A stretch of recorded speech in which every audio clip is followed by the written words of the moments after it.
Hi guys, welcome back sa ating YouTube channel mga katropa. Isa na namang kwentuhan dito pa rin sa Kabady mo ko. Ayan. So ngayong araw na to pag-uusapan natin dahil nga naka 1 week na itong ating pagbabalik dito sa Babuyan.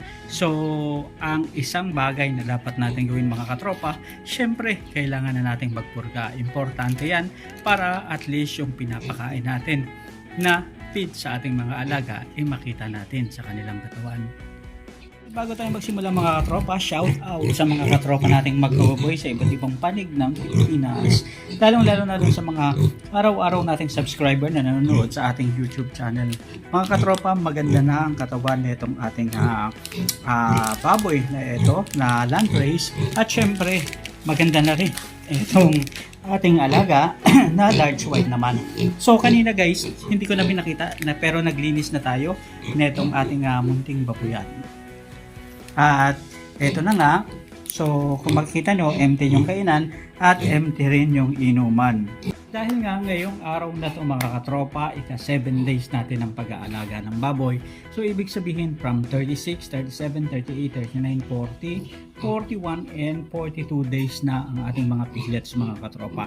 Ibig sabihin lang nito okay na sila and naka 7 days na tayo and maganda naman yung takbo ng kanilang pangangatawan, kanilang health. Ibig sabihin mga katropa, ang experience lang na naranasan natin so far for this week is yung land race natin na pinakain natin ng bimig na hindi niya nauubos yung 500 grams, kaya binalik natin ng isang araw sa 250 grams and then nauubos niya.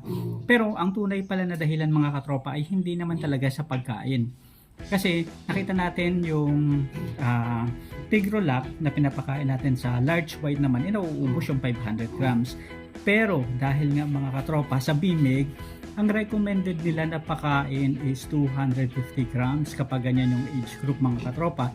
Hanggang sa umabot ng 50 days old is 250 to 500 grams. Kaya parang okay lang din na ibalik. Pero dahil nga gusto natin na parehas na sukat yung ipakain natin sa Tigrolac at saka sa bimig sa mga baboy natin, hinarapat natin na tigpa 500 grams parehas yung kainin nila. And so far, good naman yung resulta at nakita naman natin super healthy sila. So, share ko lang mga katropa, i-share ko lang sa inyo na ang dahilan pala kung bakit hindi nauubos ng ating alagang baboy yung kanyang pakain, yung sa landrace natin, is nai-stress pala yung ating alaga. So, kaya nilipat natin yung baboy sa kabilang kulungan at pinag-swap natin.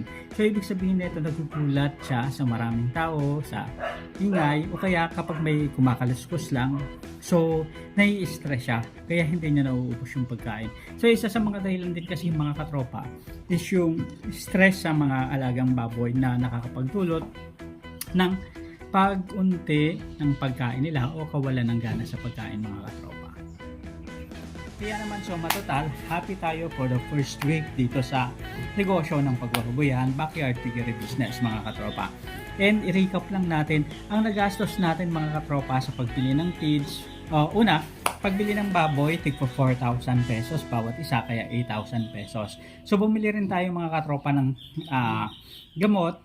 So 8,163 ang total ng nabili natin ng mga gamot, vitamins, precautionary medication na yun mga katropa, anti-pneumonia, anti-lagnat, anti-pagtatay, and multivitamins na rin mga katropa. So anti-stress, importante kasi yun sa babuyan mga katropa, and kasama na rin doon yung pampurga na gagamitin nga natin ngayong araw na ito mga katropa. So suma total, sa unang araw, gumastos tayo sa pagkuha natin ng mga piglets, 8,163. Ayan. Plus, nadagdagan yung mga katropa ng pagbili natin ng feeds, tigli 5 kilo sa Tigrolac. Ang Tigrolac is halos 63 pesos. Tama. 63 and then 61 point something naman mga katropa yung bimig na pre-starter ang per kilo. So bumili tayo ng tigli 5 kilo mga katropa, and dun sa unang araw may kasama na pala yun na 1 kilo na bimig mga katropa, and naubos na nila yung pakain na yon, and Itong 10 kilos, 5 kilos na Pigrolac, 5 kilos na Bimig, kung tigpa 500 grams per day, halos 10 days nila yun mauubos mga katropa. Kaya naman, ngayon ay 7 days, so ilang days na lang mauubos na rin yun at bibili na nga tayo. Bukas, itatry natin na bumili na mga katropa ng pang backup dyan sa pakain sa ating mga alagang baboy. So sa first day, 8,163 plus bumili rin tayo mga katropa ng mga gamot, ng mga medication. So suma total mga katropa, ang inabot ng ating gastos ay 8,966 mga katropa. Ibig sabihin yung first day 8,163 which is kasama yung dalawang piglets stick for 4K plus bumili tayo mga katropa ng 163 worth na kasama dyan yung 1 kilo na Bimig, kasama yung isang vitamins na Vitamin Pro, Apralite at saka Multibi. Ayan, so yun yung nabili natin sa 8,163. And yung ikalawang araw naman mga katropa is bumili tayo ng 5 kilo ng Bimig at Pigrolac.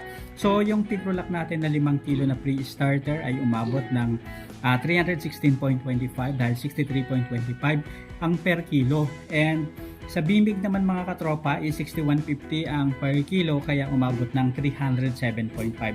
So suma total 623.75 yun plus 179.25 na isang electrolytes, Elec-B, Multi-B, Amoxil at saka Pampurga. Yung isama na rin natin mga katropa yung isang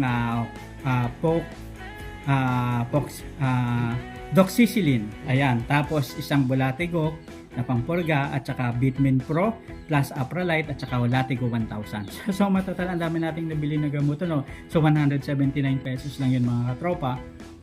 And malaking tulong yun sa ating babuyan. Kaya nga eto, yung sa unang week natin mga katropa is gumastos na tayo ng 8,963. So matotal yung isang linggo natin mga katropa. And dahil dyan mga katropa, so eto na yung Pampurga natin.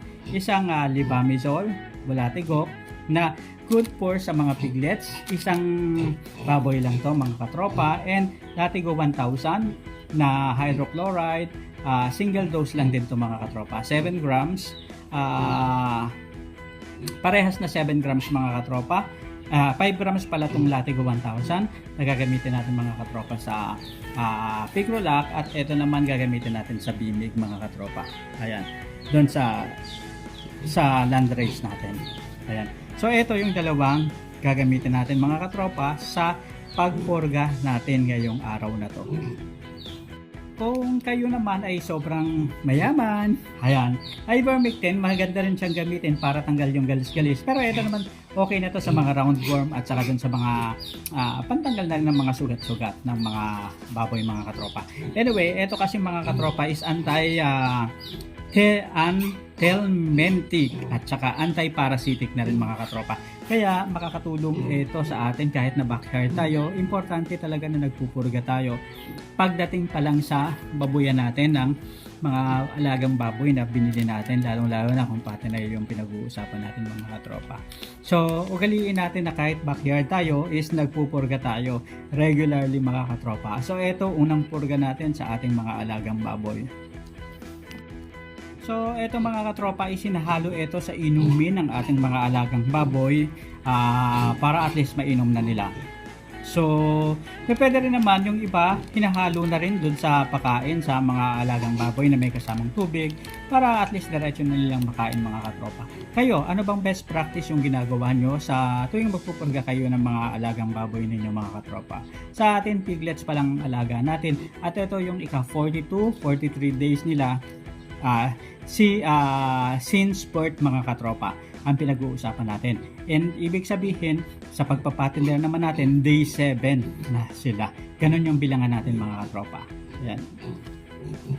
So ito guys yung dalawang baboy na pupurgahin natin ngayong araw na to. So dito sa right natin ang Team Bimig natin na Landrace at dito sa kabila naman ang Team Pigrolac na Large White. Ito mga katropa, ihahalo lang natin sa tubig ito at ito naman sa kabila. at pwedeng ihalo sa pagkain sa mga alagang baboy at ihalo sa kanilang mga inumin, mga katropa. Ito na mga katropa, na ilagay na natin sa tubig at ito nga ay ilalagay na natin dito mga katropa.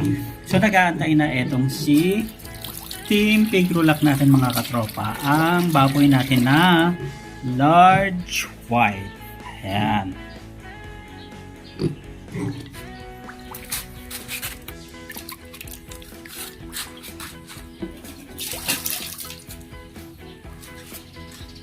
Ito na guys, kung mapapansin natin, halos magkaiba sila ng kulay.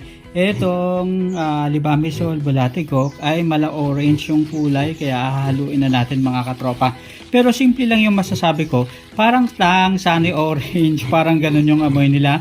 And yung Bulatigok naman, medyo may pagka-cherry yung amoy mga katropa. Kaya, dun sa mga magbaboy, huwag kayong basta-basta iinom nito, baka mamaya tao na yung pinupurga ninyo, sarili nyo na mga katropa. Mabango naman talaga yung amoy nitong mga pangpurga na to mga katropa. At ito na nga mga katropa, so mala orange, yan ang Bulatigok. Ayan, na dito naman natin mga katropa, ilalagay dito sa Team Bimig natin. Ayan, so dito na siya.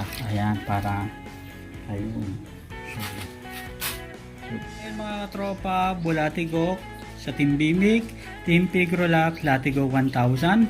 At ito na nga mga katropa, ayan ang pagkain ng ating mga alagang baboy. So magana na silang kumain mga katropa, at talaga namang ayun. So ibig sabihin dito, nakahalo na sa kanilang pagkain yung Latigo 1000 na hinalo natin mga katropa, para at least pampurga sa mga alaga natin. Pang 42 days na nila since birth and 7 days sa pagpapatining natin. And dito naman, Bulatigok, Libamisol, para naman dito sa kumakain ng imig natin na alaga. And ganun din mga katropa, so hinalo rin natin dito. Ang pagkakaiba nila, may pagka-orange ng konti itong sa Bulatigok, Libamisol, samantalang dito naman pure white naman dito sa Latigo 1000 mga katropa. So ayan, magana ng kumain. So, ganyan yung pagkain ng alaga natin mga katropa. Ito ang Team Pigrulac natin, Landrace na kumakain ng Pigrulac mga katropa. Large white na kumakain ng Pigrulac para mga katropa. Mali ako. Ayan. So, large white, Pigrulac. And Latigo 1000 yung ginamit natin mga katropa. And dito naman sa kabila mga katropa, ayan, kumakain na yung Team Bimig naman natin.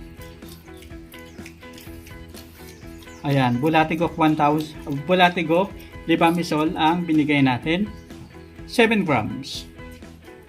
Good for isang baboy na mga katropa, piglets. Mga katropa, anong best practice ninyo sa inyong babuyan? Paano ba kayo nagpupurga sa mga alaga nyong baboy? Hinahalo nyo ba sa pagkain o hinahalo nyo sa tubig mga katropa? So mag-comment na sa baba para at least malaman ng iba nating mga katropa. And anong ginagamit nyo? Bulatigok or Libamisol mga katropa? Ayan. So dito sa babuyan natin, Libamisol and Bulatigok, para at least mga bulati siguradong tigo. Maraming salamat sa pagsama sa atin. Isa na namang kwentuhan. Naka-isang linggo na tayo mga katropa.